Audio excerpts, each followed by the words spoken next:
Explorando por las redes nos podemos encontrar siempre con infinidad de historias de todo tipo. Hay historias que dejan una enseñanza importante en la vida y otras que solamente nos sacan una carcajada. Cuando tenía 13 años, dice el autor anónimo, éramos tan pobres que me daba vergüenza ir a la escuela. Evitaba mirar a mis compañeros porque nunca llevaba comida. En los recreos, al ver cómo mis compañeros sacaban su almuerzo, yo me daba la vuelta para que nadie viera ni oyera cómo me rugía el estómago. Ellos sacaban sus bocadillos, manzanas, galletas, y en mis manos no había más que aire y una sensación de humillación que me hacía querer que me tragara la tierra. Siempre fingía que simplemente no tenía hambre, que estaba demasiado ocupado con un libro o con las conversaciones, pero por dentro era muy duro. A veces hasta dolía. Y todo eso podría haberse quedado solo como mi secreto de infancia, si no fuera por una niña. Un día me tendió un trozo de su bocadillo, y en ese momento entendí lo que es la verdadera bondad. El primer día simplemente se me acercó y en silencio me ofreció la mitad de su almuerzo. No sabía qué decir, me dio vergüenza, pero lo acepté. Desde ese día compartía comida conmigo todos los días. A veces era un panecillo, a veces una manzana, a veces un trocito de pastel que horneaba su madre. Yo comía despacio intentando alargar aquel milagro y por primera vez en mucho tiempo sentía que a alguien le importaba. No recuerdo si le di las gracias en voz alta, creo que sí, pero por dentro le daba las gracias cada día. Y luego nos fuimos de vacaciones. Y después de eso, ella ya no estaba en nuestra clase, simplemente dejó de ir a la escuela. El profesor dijo después que su familia se había mudado a otra ciudad y no la volvió a ver nunca más. Entonces me sentí mal, como si me hubiera quitado algo importante. Cada vez que en clase sonaba la campana del almuerzo, me volvía automáticamente por si acaso entraba. Se sentaba a mi lado y volvía a ponerme delante de mí la mitad de su bocadillo y sonreía. Pero ella no estaba. Me sentía triste y solo. Entendía que ella fue la única que se dio cuenta de mi problema, la única que no miró hacia otro lado. Nadie más me ofrecía comida. Nadie decía, toma, esto es para ti. Y yo me había acostumbrado tanto a su gesto pequeño, pero tan importante. A veces cerraba los ojos y veía su rostro, bondadoso, sencillo, con esa sonrisa que te calienta por dentro. Y llevé ese sentimiento conmigo toda la infancia. Incluso cuando el dolor se fue calmando un poco, recordaba una niña una vez me regaló no solo pan, sino la sensación de que no era invisible, de que le importaba a alguien. Pensé que aquel recuerdo quedaría solo como una sombra de mi pasado difícil, pero 25 años después volvió a mi vida de una manera que me puso la piel de gallina. Ayer, mi hija pequeña volvió de la escuela, colocaba los cuadernos sobre la mesa, luego sacó su fiambrera y al cerrarla dijo de pronto, como si nada, «Papá, ¿puedes ponerme 2 bocadillos mañana?» «¿2?» Me sorprendí. «Si nunca te terminas ni uno». Me miró con seriedad, nada infantil. «Es para poder compartir otra vez mañana. En nuestra clase hay un niño. Dijo que hoy no había comido nada. Y le di la mitad de mi bocadillo». Me quedé inmóvil. Me pareció que el tiempo se detenía por un segundo. Un escalofrío me recorrió el cuerpo. Vi delante de mí no solo a mi hija, sino también a aquella niña de mi infancia, la que alguna vez me salvó del hambre. En su gesto sentí esa misma continuidad, como si la bondad no hubiera desaparecido, sino que hubiera seguido su camino a través de los años, a través de las generaciones. Y entonces entendí, quizás nunca vuelva a encontrar a aquella niña, puede que ni siquiera se acuerde de mí, pero su bondad no se desvaneció. Siguió su camino, se quedó viviendo en mí, y ahora, en mi hija. Salí al balcón y me quedé mirando el cielo durante mucho rato. Tenía ganas de llorar, porque por dentro estaba todo a la vez. Los recuerdos de una infancia difícil, la gratitud, el dolor y una especie de alegría tranquila. Recordé mis tardes de escuela cuando me acostaba con hambre y pensaba que el mundo era injusto. Y entendí que aquella niña con su gesto sencillo cambió mi vida. Me enseñó a creer que incluso cuando lo estás pasando mal, siempre habrá alguien que te tienda la mano. No sé dónde está ahora, Quizá tenga familia, hijos, quizá ni siquiera recuerde al chico al que alguna vez le ofrecía la mitad de su bocadillo, pero yo sí me acuerdo y lo recordaré mientras viva, y lo sé con certeza. Mientras mi hija comparta pan con otro niño, la bondad seguirá viva, en cada pequeño trozo de pan, en cada pequeño gesto que calienta el corazón de otro. Y de solo pensarlo, se me encoge el corazón y por primera vez en muchos años me dieron ganas de llorar. Qué linda historia. Es una historia que nos muestra que la bondad y que las buenas acciones siempre van a repercutir a lo largo de la vida, a lo largo de la historia. Y que así como hay gente que pues hace cosas que afectan a otras, también repercuten. Si las personas buenas seguimos haciendo cosas buenas, también van a repercutir en nuestras acciones. Reflejémoslo, para que este sea un mundo mejor. Aún en medio de mucha oscuridad, una pequeña luz siempre mostrará la diferencia. Existen vidas que parecen condenadas al silencio, al abandono o al olvido, pero gracias a la fuerza de la educación y al corazón de quienes creen en lo imposible, esas vidas se transforman en esperanza, porque si nosotros educamos a nuestros hijos con valores, con buenos pensamientos, eso va a fructificar, porque la educación se da en casa y a la escuela podemos ir a aprender cosas, pero es en el corazón en donde se siembra esa semilla que marca la diferencia de esas vidas que transforman para bien lo que hay en su alrededor. 5 historias que demuestran que la luz puede nacer en medio de la oscuridad. En un pequeño pueblo de Malawi, al sur de África, nació en 1987 William Kamkwamba, hijo de campesinos humildes. Su familia vivía del cultivo del maíz y apenas tenían lo necesario para sobrevivir. En 2001, una terrible sequía azotó la región y las cosechas se arruinaron. La comida escaseaba y el hambre comenzó a golpear a su familia y a su aldea. William, con solo 14 años, tuvo que abandonar la escuela porque no podía pagar la matrícula. Pero había algo que nadie podía quitarle: su curiosidad. William pasaba horas en una pequeña biblioteca local, entre libros viejos que estaban en inglés y que apenas entendía. Encontró uno sobre energía eólica.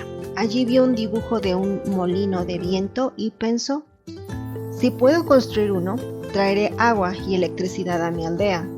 Sin dinero, sin materiales y sin apoyo, comenzó a recolectar chatarra: un ventilador viejo, tubos oxidados, piezas de bicicletas, trozos de madera. Los vecinos lo miraban con burla.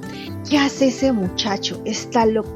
Pero William siguió. Durante semanas martilló, ató piezas, improvisó y finalmente levantó un molino de viento rudimentario frente a su casa. Al girar las aspas, encendió una bombilla. Fue el primer destello de luz eléctrica en su aldea. Con el tiempo perfeccionó su invento hasta crear un sistema que bombeaba agua subterránea para regar los campos. Gracias a él, su familia y muchos vecinos pudieron sobrevivir a la sequía. La noticia se esparció y William fue invitado a TED Talks, universidades y foros internacionales. Con becas logró terminar sus estudios y convertirse en ingeniero e inventor. Hoy William Kamkwamba es símbolo de la resiliencia africana y de cómo el ingenio puede cambiar la vida de un pueblo entero. El niño que todos llamaron loco fue en realidad el niño que domó el viento y venció al hambre con la fuerza de sus sueños. De hecho, si quieres saber más de esta historia, hay una película basada en su historia y se llama precisamente El niño que domó el viento. Vayamos con la siguiente historia. Y es que en una pequeña aldea de Francia en 1812, un accidente brutal marcó el destino de un niño de 3 años, Louis Braille. Al jugar en el taller de su padre, una lesna se le clavó en el ojo. La infección se propagó y pronto quedó ciego, pero Louis no se resignó. En la escuela para ciegos de París conoció un rudimentario sistema de puntos en relieve usado por militares.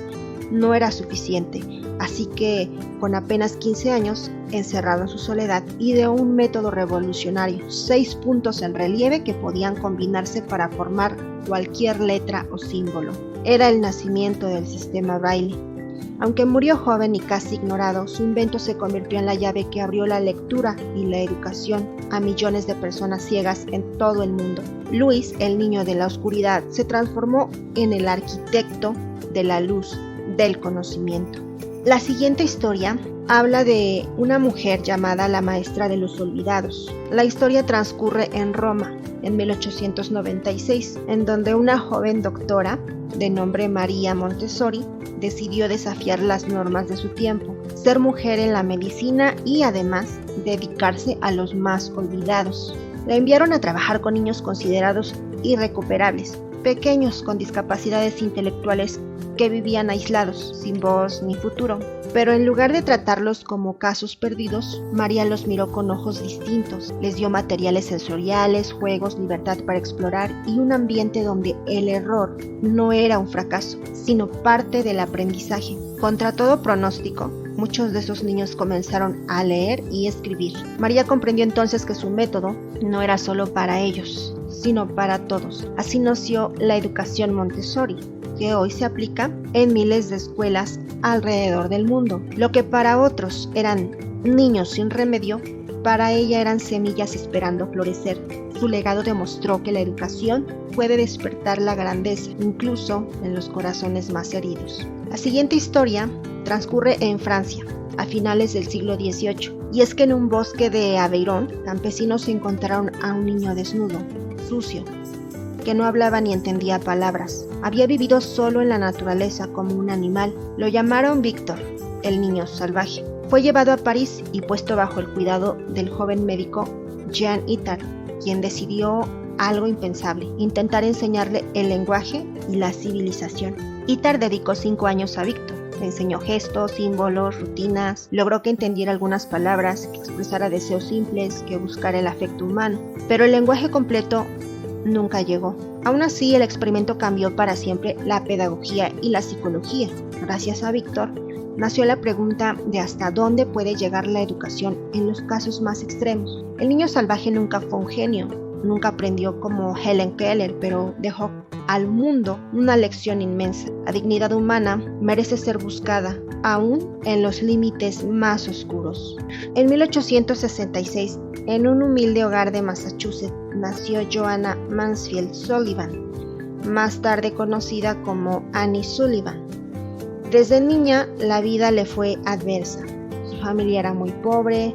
Su madre murió de tuberculosis cuando ella tenía apenas 8 años y su padre alcohólico abandonó a los hijos. Annie y su hermano menor Jimmy fueron enviados a un asilo para pobres, un lugar casi inhumano lleno de miseria y enfermedad. Allí Annie también luchaba con su propia desgracia. Una infección ocular la dejó prácticamente ciega. En ese entorno de abandono, Annie desarrolló un espíritu de acero, pidió ayuda, suplicó por una oportunidad y finalmente fue admitida en la Perkins School for the Blind en Boston. Aunque al principio fue rechazada y ridiculizada por su origen humilde y su falta de modales, Annie tenía una fuerza interior indomable. Aprendió a leer, escribir en braille y a comunicarse con el mundo. Años más tarde, gracias a cirugías, recuperó parcialmente la vista. Fue entonces cuando el destino la unió a una niña que parecía condenada al silencio y a la oscuridad: Helen Keller. Helen había nacido en 1880 en Alabama. Los primeros meses de su vida fueron normales, pero a los 19 meses una enfermedad, probablemente escarlatina o meningitis, la dejó ciega y sorda. Su mundo se convirtió en una prisión sin sonidos ni imagen, sin un lenguaje con el cual expresarse. Helen vivía entre rabietas, frustración y aislamiento. Cuando Helen tenía 6 años, su familia buscó ayuda y la Perkins School recomendó a Annie Sullivan, entonces de 20 años. Annie llegó a la casa de los Keller en 1887 y ese día marcó el inicio de una de las historias más inspiradoras de la humanidad. Annie comprendió que la clave estaba en darle a Helen el don del lenguaje. Con infinita paciencia comenzó a trazar letras con la mano sobre la palma de Helen, utilizando el alfabeto manual. Al principio Helen lo imitaba mecánicamente sin entender el concepto, pero en un momento decisivo llegó una mañana de abril de 1887 cuando Annie la llevó a la bomba de agua del jardín. Mientras el agua fría corría sobre la mano de Helen, Annie deletreaba una y otra vez la palabra water en su palma. De repente, la chispa se encendió. Helen comprendió que esos signos representaban cosas reales. Gritó emocionada y comenzó a pedirle a Annie los nombres de todo lo que la rodeaba: la tierra, las flores, su madre, su maestra. Ese día Helen aprendió 30 palabras. En semanas, cientos. En pocos meses, el mundo oscuro, empezó a llenarse de significado. Annie no solo le enseñó lenguaje, sino también a leer braille, a escribir con máquina de escribir adaptada e incluso a hablar gracias a la lectura de labios táctil. Helen creció y gracias a la disciplina y amor de Annie se convirtió en una mujer culta, escritora, activista política y defensora de los derechos de personas con discapacidad. Annie no fue solo su maestra, fue su compañera inseparable por casi 50 años. Viajaron juntas por el mundo, dieron conferencias y se convirtieron en un símbolo de lo que la perseverancia y la educación pueden lograr.